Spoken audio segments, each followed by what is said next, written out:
Hey everybody, it's Chanchai. So I wanted to talk about my experience in the past couple months using the Versus case, especially when I brought it to New York for the Super Choya Cup Tournament 4. It was a wonderful event, and I went there to train before EVO. We gathered with a lot of the very best players from North America and Europe, and it was wonderful. I had the best time there, and just it was an absolutely wonderful time. Anyhow, this video I'm going to talk about the Versus case. I'm going to also talk about the golden lever Japanese setups, and also the hybrid setup, and basically the build that I brought to New York and the reactions there. So let's start with the reactions. As you can see with the Versus case, it's one of my most proud arcade controllers. Arguably my very most proud one, actually.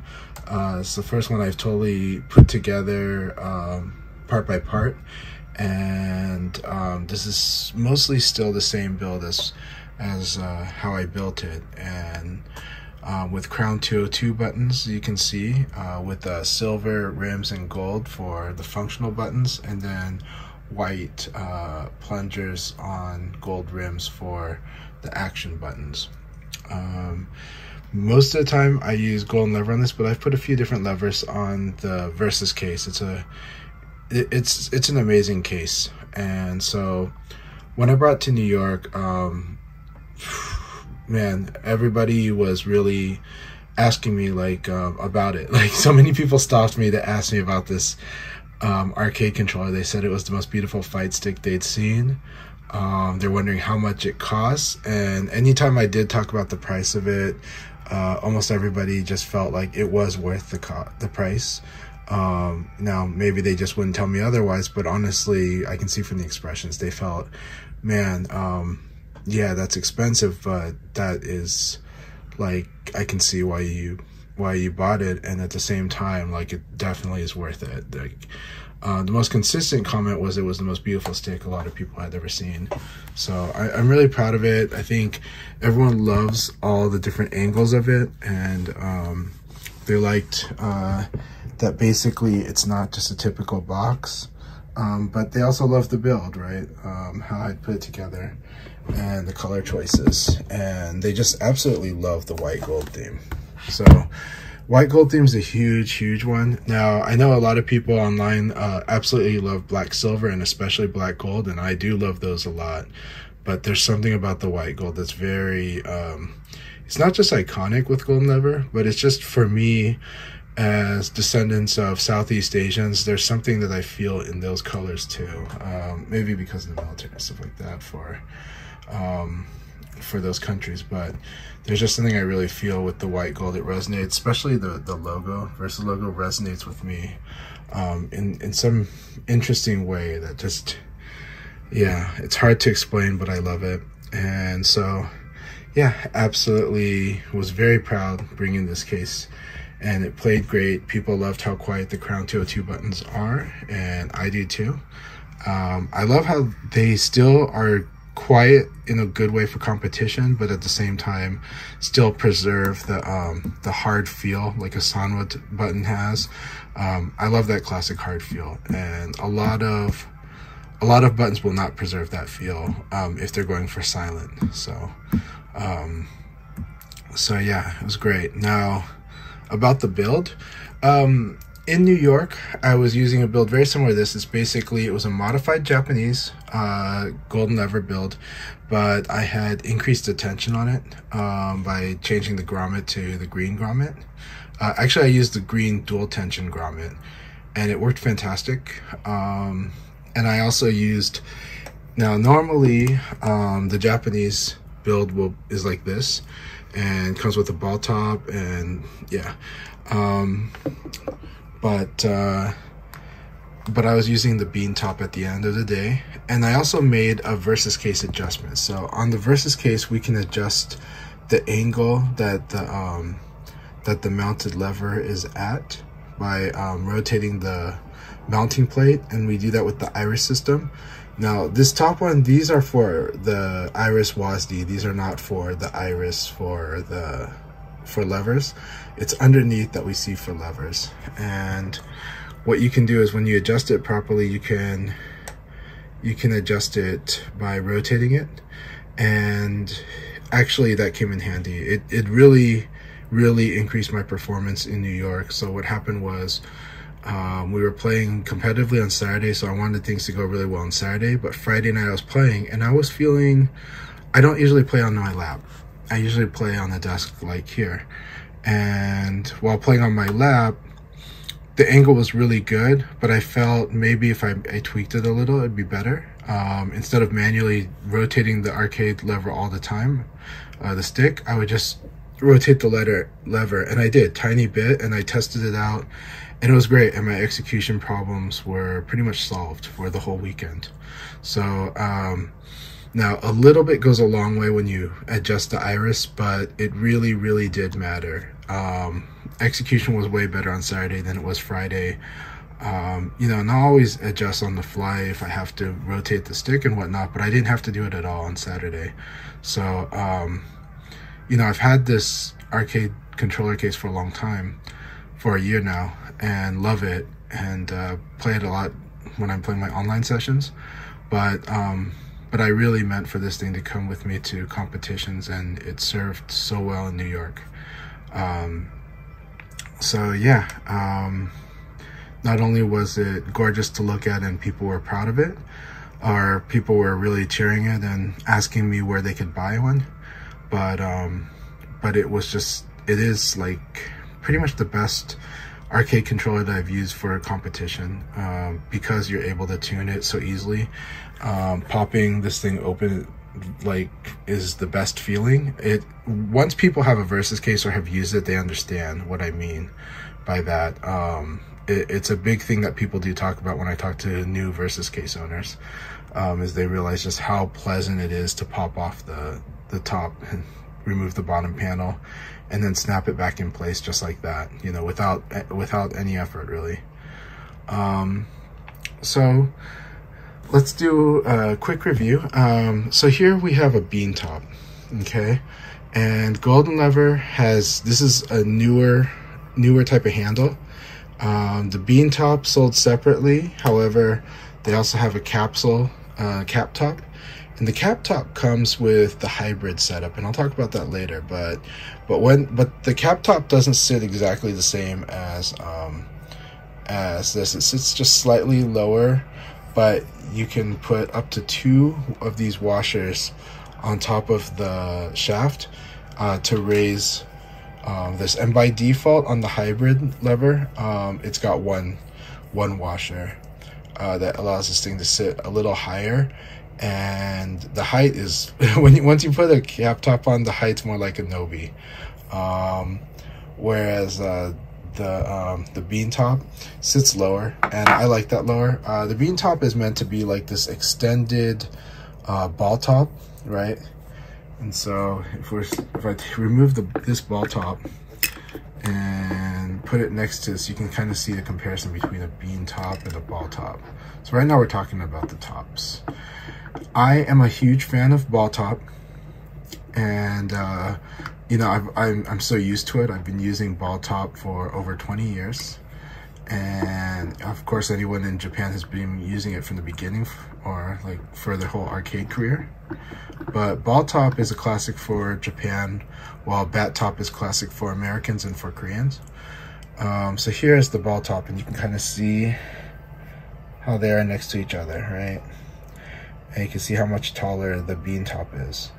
Now the ball top, I feel, is really good for player one side on games that are good for Japanese style levers, and generally you get probably the fastest speed, and at least for me, I get the fastest player one technique. But the sacrifice is that player two can be a little more cumbersome on a ball top. It's not the most cumbersome, but you end up tweaking the way that you move the lever, and the technique's just a little trickier. You end up having to use your fingertip for a bit more to kind of get your ball top to move exact with the precision that you'd like. Whereas on the rightward directions are a lot easier to press, but leftward directions, it's not that they're harder, but they're not as fast, not as accurate. So sometimes the player 2 performance in fighting games can have a big disparity from the player 1 performance when you're using like a ball top especially. Now with all handles, this is technically true. With all handles, left and right are just very different. However, I found that with taller handles, the player 2 side tends to have, the player 1 side might not be as fast as when I'm using a ball top, but it's still really, really good. But with the taller options, it's just a little, the player 2 side is just a little better, because you're going back, you have more to leverage, you can use quite a bit. You know, for a lot of Japanese ball top users, we're doing a lot of action under the ball, and so that's why the bean top is really cool. Is if you use a bat top, you're not going to have much space here. You're going to end up just, you know, it's not like you're nesting the under the ball top like you do with the ball top. I tend to do this on a ball top. Some people do 2. So I've seen some people even use 3, but that's more crazy. But it's really 2 or 1 finger, and I do 1 finger, which is the pinky under and behind in front, and then the ring finger behind, and then the middle finger will do some manipulation. The thumb will do help with a lot of the upwards. Yeah, so it works out great like that. Last month I did a build for Adam Yuki where I did a short square where the top was the short direction. With that, I definitely preferred using a ball top because my thumb just barely had to tap the top of the ball top, which was about down here, to kind of get the upward stuff, and it would allow me to do those really fast while using the rest of my hand to do a lot more of the left, right, and down motions. So I like the bean top a lot. I ended up using it in New York. I am probably going to use a bat top at EVO Japan actually, but the bean top is wonderful. I really like it, but all of the handles have their pros and cons. But I do think like a bean top is probably a really good one for people that like the ball top but want to kind of have just a little more height so that they can use so hopefully to improve the player 2 performance. And that's kind of what it did for me. So that was great. The Japan build, really good. So the Japan build, let's review this. Japan build is very similar to like a Sanwa in theory, right? When we're talking about that, we're talking about this quick actuation, very quick actuation, right? It's like almost immediately clicking and very low throw. You don't move very far. It uses a 11 millimeter shaft. The width is 11 millimeters, which means it just can't travel nearly as far. The widest that Golden Lever has is 12, which is pretty extreme. If you want really like, I don't want to move the stick much at all. When you do that, you need a bigger actuator. The Japanese build has a black bearing actuator, has white plastic bushing and ring, and then it has the spring is pretty standard for Golden Lever. It's a medium spring nowadays. You used to use a light one, and then it has the A5 switches from Armory, which are softer than the A6s. I really love the A5 switches. So anyhow, the gist of the Japan build, which is probably the build I recommend the most, especially if you're coming from Sanwa, but you're going to get this nice smooth grommet feel, but also the consistent smooth feel that Golden Lever has. Really nice actuation. The throw is going to be slightly bigger than the Sanwa, where it's going to feel that way. But if that really sticks with you for a while, like you really want the shorter throw, then my most recommended way to do that is to just basically get 11.5 millimeter shaft. But I really recommend giving the 11 a try for a good while, because it feels really good. When you shorten the throw, your left technique can suffer. It can happen. It can be harder to do certain motions. Not just directions, but certain motions in particular.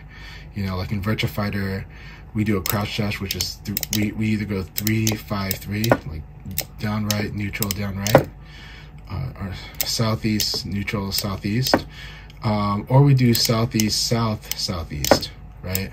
And when we're doing on player 2 side, of course, we're doing the other direction, we're going west. And when we're going west, using the leftward directions, that's where we can kind of run into some trouble when we're using such a low throw, you know, where that can get sacrificed if it's too tight. I've definitely experienced where that's a lot harder, and sometimes I don't even do the southwest, southwest. I do the southwest, neutral, southwest, you know, instead, just because it's easier on the player 2 side to do that. But that has ramifications in a game like Virtua Fighter.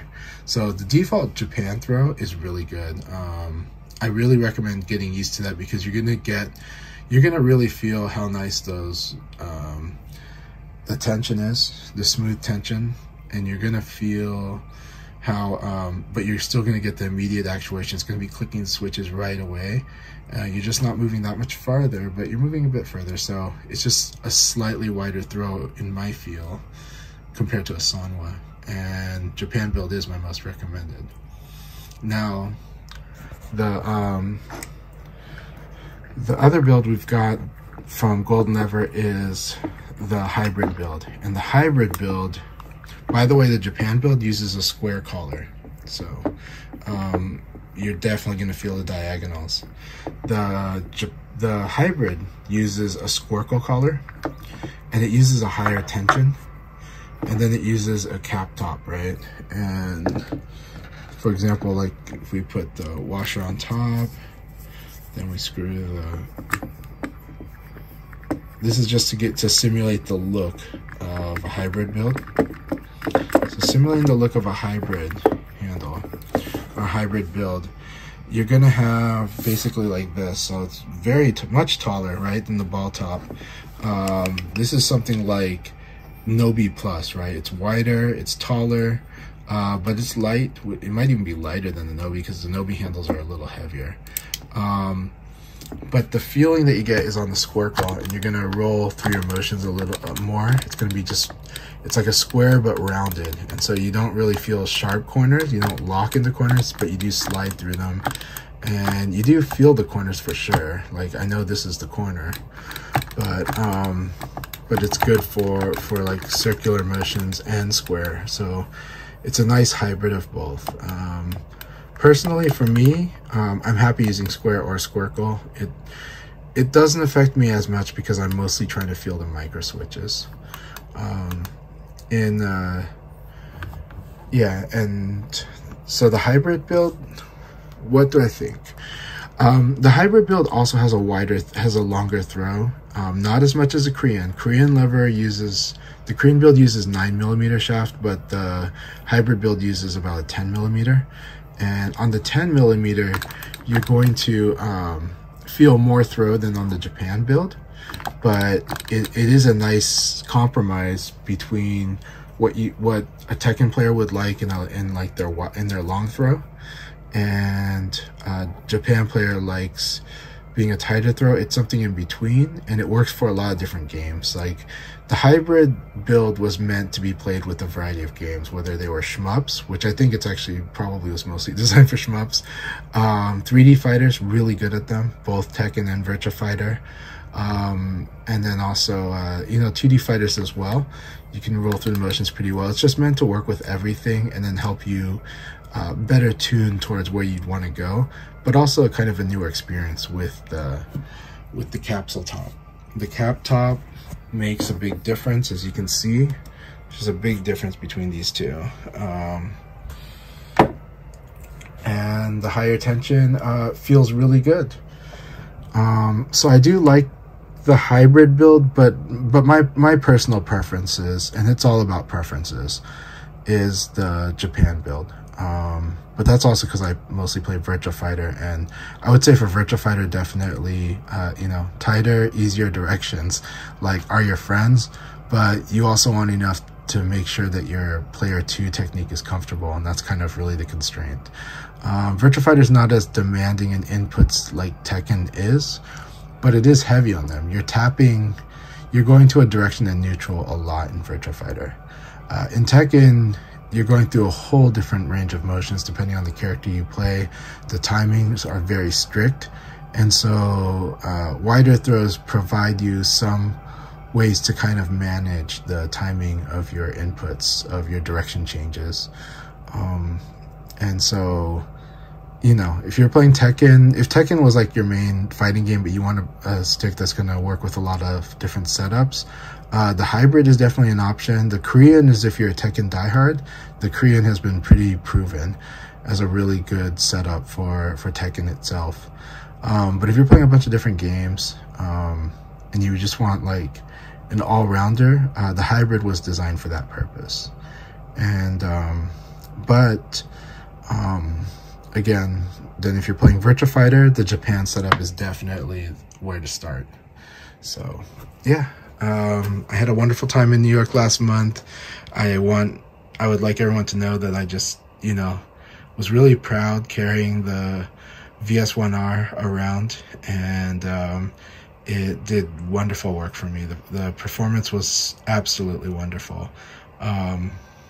This hobby is addictive, so I do still like to tune, but the setup I had in New York, using a Japan lever with a tighter grommet, and then switching to a bean top, and then on the Versus case, adjusting the angle just like 1 or 2 degrees. I adjusted it this way, counterclockwise, and so that down forward would be easier for me, would just happen more, and it was perfect.